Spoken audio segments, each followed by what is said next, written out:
Previously on the Toyota Unlimited Racing Development Series, I made the bold claim that I would build and drive the fastest circuit racing MR2 Spider in North America. And to that end, we installed a Toyota 2GR V6 and had a fully custom exhaust fabricated for it. Now, we need to start it. This video will take place over the course of 5 days, 2 in Virginia and 3 in Indiana, in a race to get my MR2 fired up with a V6 for the very first time.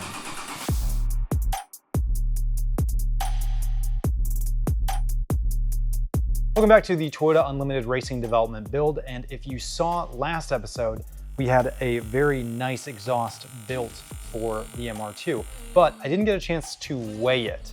And if you notice that Marc looks about an inch taller than normal, he is standing on a bathroom scale. Marc, how much do you weigh right now? I weigh 186.6. Now hold this. All right. And you have become 214, so it's 28 pounds.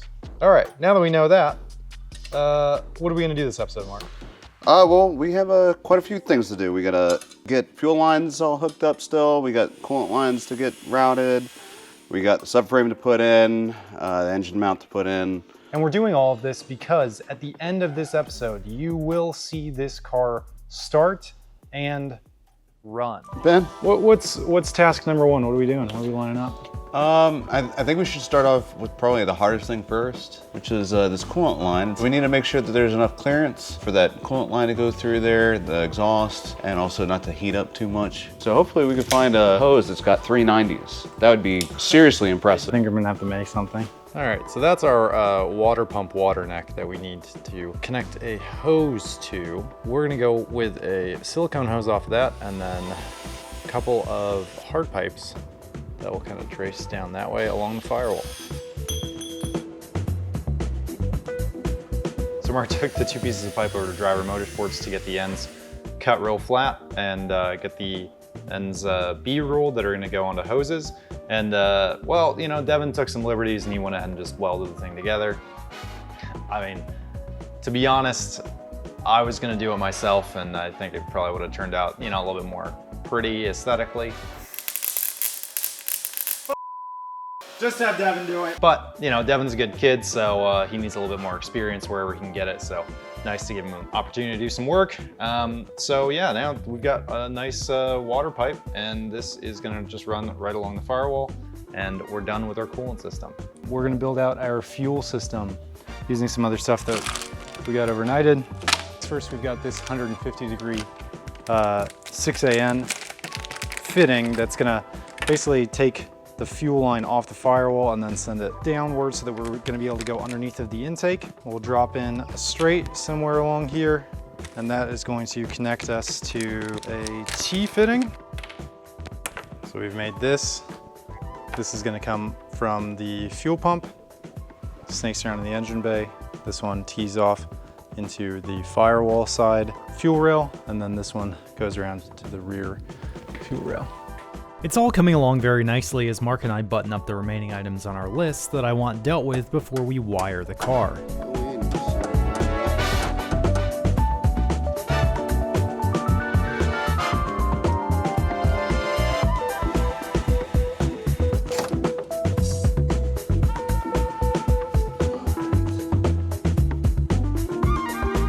While trying to install the water pipe we'd made, I found a little more space against the firewall would be ideal to increase the gap between the silicone and the extremely hot exhaust header. So logically, the next step was to drop the V6 engine back out of the car and make a little bit more room.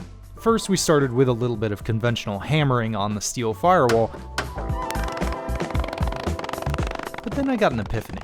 Why limit ourselves with any firewall at all? And so we embarked on the greatest project in human history since the LA Aqueduct. We were going to put the Burj Khalifa and Great Wall of China to shame. The Eiffel Tower? Never heard of it. Come talk to me once you've done a firewallectomy in an MR2 Spider. That is a true technical achievement, and it is glorious. We don't need any of this. Let's cut it all out. Let's cut the whole car out.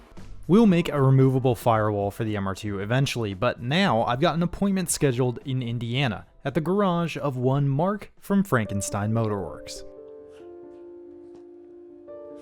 So here we have spaghetti.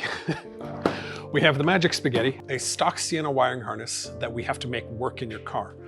Currently, your car is powered by an Elite 1500, which is a fantastic ECU, but this can only drive up to 4 cylinders. Thankfully, we've got this amazing thing right here. Super excited. This is haltech's latest, the Nexus R5. This can control your entire car. So everything from the fans, the headlights, the heating and air conditioning system if we want, and the engine, of course, and it'll control up to 12 cylinders. So we're gonna upgrade to this. Right now, we're keeping this simple because we've got the dyno scheduled in 2 days, so we're only gonna get the engine running on it. But that's gonna get revised later with full chassis integration. On this harness, we've got a few modifications to make. I'm gonna strip it all down just to clean out all the automatic transmission stuff out of it. And we have to change a couple things too, like we're gonna use throttle body off of a Ford Voodoo engine. The fuel injectors in there are 980cc Bosch units, so we have to change the fuel injector plugs on it. Other than that, should be relatively straightforward swap to get this thing working. So we're just gonna watch a time lapse of you wiring right now? Yeah, you're probably gonna watch about a day's worth of work in about 10 seconds.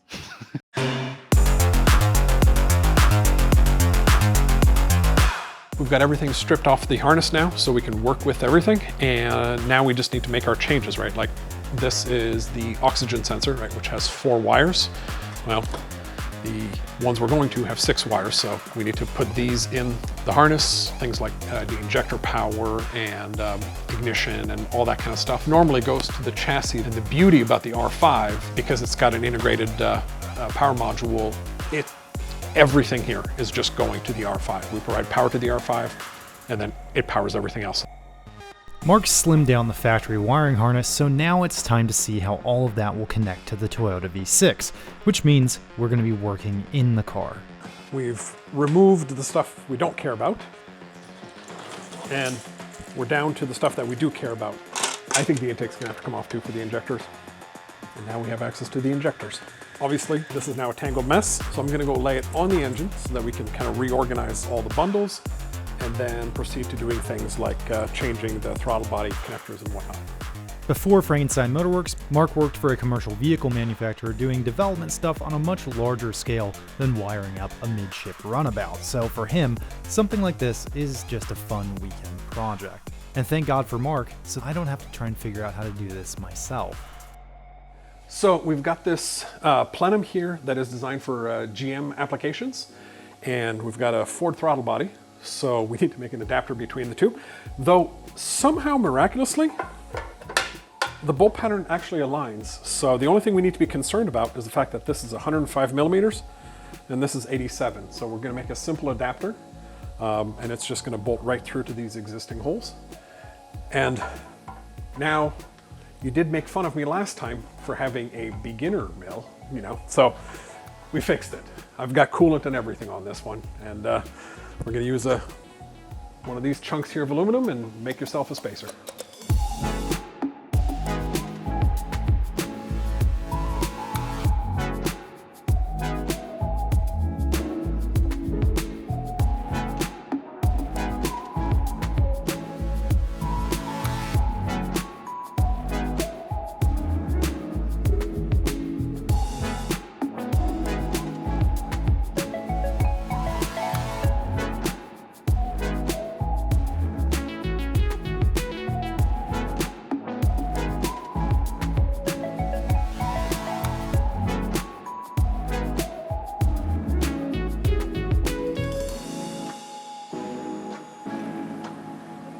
I think we've got a throttle body adapter. Let's see if it fits.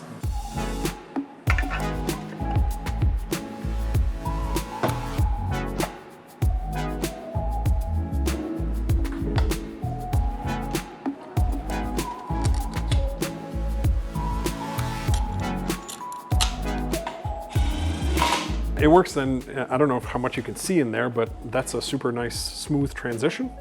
Yeah, that's super smooth. If it's not already clear to the audience by now why it's Frankenstein Motorworks, the fact that you're putting a Ford GT350 throttle body on a plenum for a LS engine that's going on a Sienna engine that's in a Toyota MR2.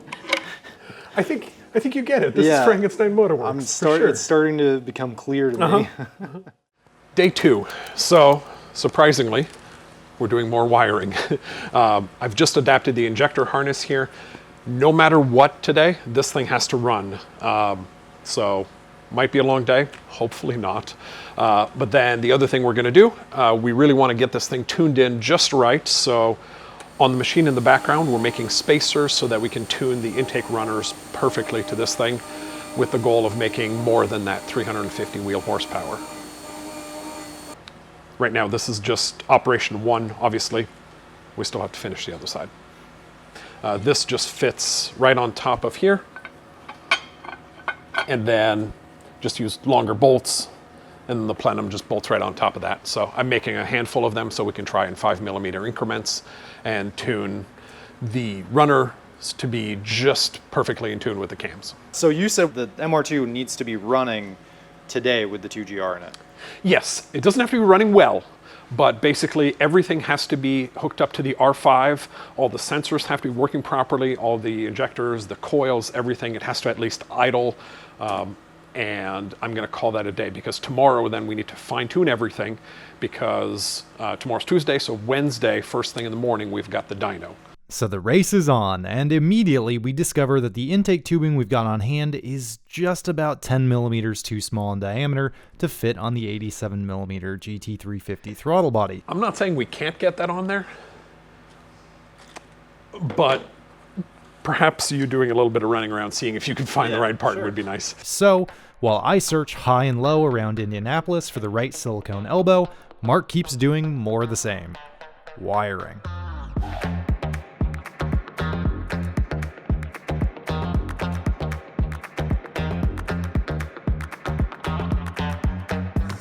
Returning from my errands, I find another job to keep me busy, mounting the haltech R5 ECU to what's left of the firewall. The R5 is mounted in the car. Got nice little rubber isolators here to prevent it from getting vibrations from the chassis.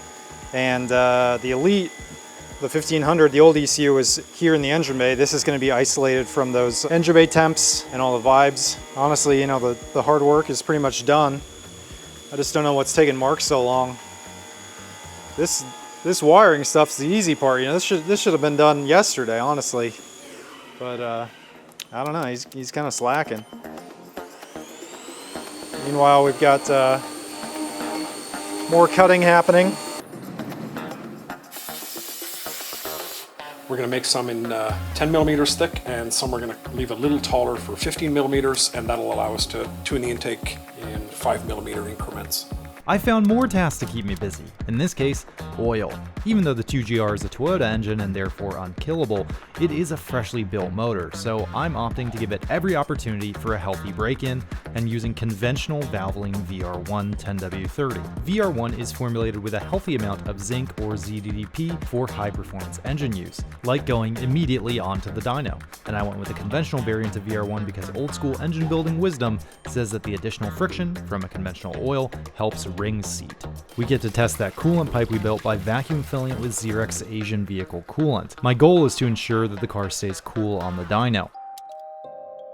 Rewiring an entire engine harness is apparently a more labor-intensive process than topping off engine fluids, because Marc kept working late into the night, but ultimately the MR2 is going to have to wait till tomorrow to start. Day 3, and unfortunately, while there has been a lot of progress, the car is not running yet. Dyno is in less than 24 hours, actually about 24 hours exactly. Not too worried about it though. Made a lot of progress with wiring. Everything on the engine except for the flex fuel sensor is connected at this point. And then I need to pull from the old 2AR harness. Now, a lot of this is power supplies from the fuse box that the R5 is not going to need, but there's things like this, like the accelerator pedal, turning on the fans, the high and low speed fans, and then CAN for the gauge cluster. So there's a couple things left here to hook up. There's some large wires we have to hook up for power and ground directly to the R5, since that's a power distribution module now. And actually, follow me, we do have the spacers done. This is more than we're going to need, but it's going to allow us to go from 10mm all the way up to 50 millimeters of different trials. I suspect 25 or 30 is about where we're gonna find our ideal space. All right, well, I just unplugged the power steering pump so that we can have the battery on without completely draining it. In theory, we haven't really checked any of the wiring, but in theory, all of our wiring is done. Nothing is loomed, and that's intentional because I'm expecting that there's gonna be at least 1 or 2 errors here that we have to fix. We're gonna start doing the initial system checks. Okay. Oh, feels good, Mark. Yeah, but it wasn't actually supposed to start yet. It feels good just to hear her crank. That sounds like Yes. high compression. Yes, I am excited. Progress, yes. There's obviously some things to fix. It thinks that we're logging for some reason and the fans are on, and let's check the throttle body. Let's do that first. Let's do the calibration. So this is drive-by-wire. Yes, so this is calibrating the throttle body right now. All right, it's calibrated. We are currently connected and only powered by USB. The fact that you can update the Nexus R5 without the car being on, super handy. Oh, right, no, I know what the problem is, because we need to provide power to it. Again, the power's coming from the R5, so that's not in the tune that I took. D5 is mass airflow power. So let's go ahead and apply power to D5. See some signal, and now.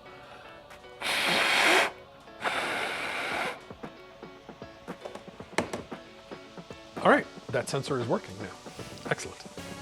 One more off the list, the accelerator pedal. That's something to diagnose. Oil pressure switch state, which we're gonna crank. It's really pleasant to get to work with Marc. He's constantly thinking, constantly problem solving. You get a sense that he almost enjoys when things don't go according to plan because it means he gets to troubleshoot and fix those problems. Let's do a start with a half synchronized trigger. So we don't have the cam set up yet, but we should still be able to get a start. It might be a poor start, but let's see.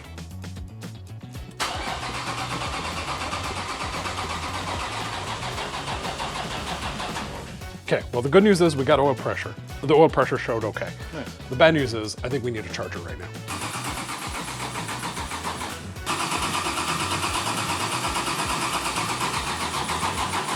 I think we're pretty close. Hell yeah, let's do it, brother.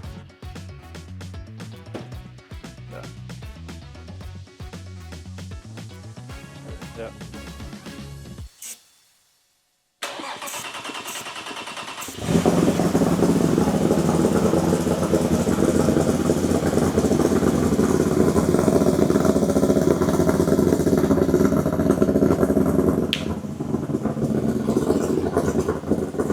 Marc, this. Don't tell it what to do with the cams. That sounds so sick. I want it to loaf like that forever. Okay, it just needed to prime more fuel. Yeah, okay. It must have just had because obviously it wasn't running on that for that long. Yep. That's sick. Um, That sounds so sick. That sounds badass. smells like corn in here. All right, can I get you to fire it up one more time so I can get social? Yeah. All tuned. This is the final tune. Marc is 100% happy with this tune. This is the one we're shipping it with. This is not the first start. Sure. Whoa!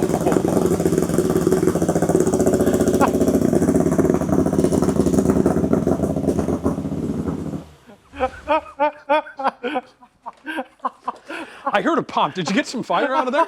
All right, that was with a bunch of extra fuel in, so I'm gonna take the extra fuel out of it now and then make sure that that's running smooth, and then we're gonna get the cams tuned in. The throttle pedal's also not currently wired properly, so a couple more systems to diagnose, but we're almost ready to actually start some base tuning. So let's see how it runs with like half as much fuel. Ready? Yeah.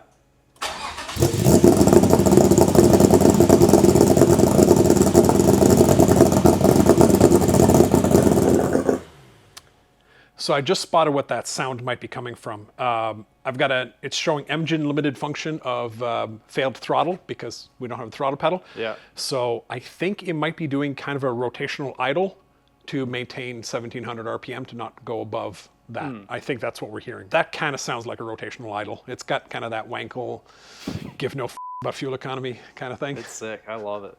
Marc did something, and that thing made the Haltech R5 see the throttle pedal.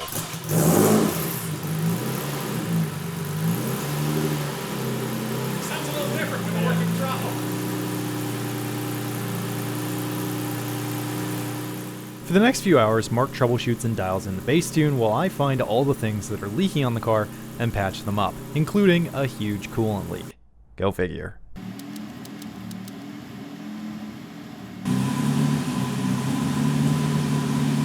So all 3 cams are working except for the rear one. We're probably, so right now it's set to be, it should be clicking. In fact, if, here, hold on. If I reach over here, you can hear this is what the rear one should be doing. It's set to be doing that right now on both of them and it's not. So I'm going to try hitting it a little bit because that fixes everything. And then we're going to replace it.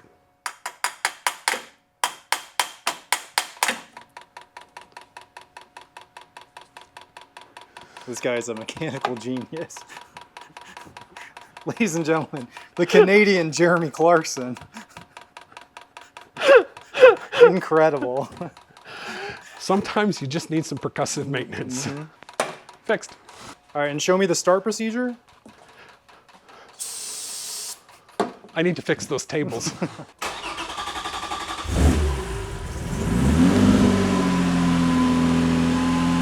Now let's see if we can move the cams. Hey, both cams are moving. See? It's genuinely fixed. See, and now we've got big cams. Yeah, leave it like that, Marc. Leave it like that. It's got to sound like it's struggling, so let's do this.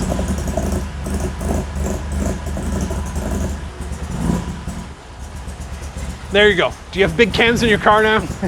You've turned the MR2 into a muscle car. But now let's use VVTi to stop the struggle. See? Nice and smooth. Computers are crazy, dude. That's insane. Okay, are we ready for the dyno yet or what? I think so, but I'm gonna double check everything else again and see where we're at. But tentatively, yes. Evidently, check everything meant rev the engine, so I stood back to film a couple of sensible, restrained revs from the 2GR just to get an idea of the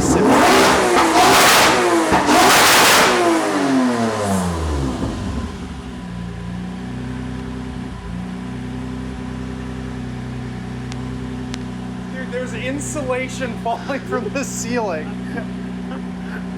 Oh, yeah! Yeah, it's 10 p.m. in a residential neighborhood.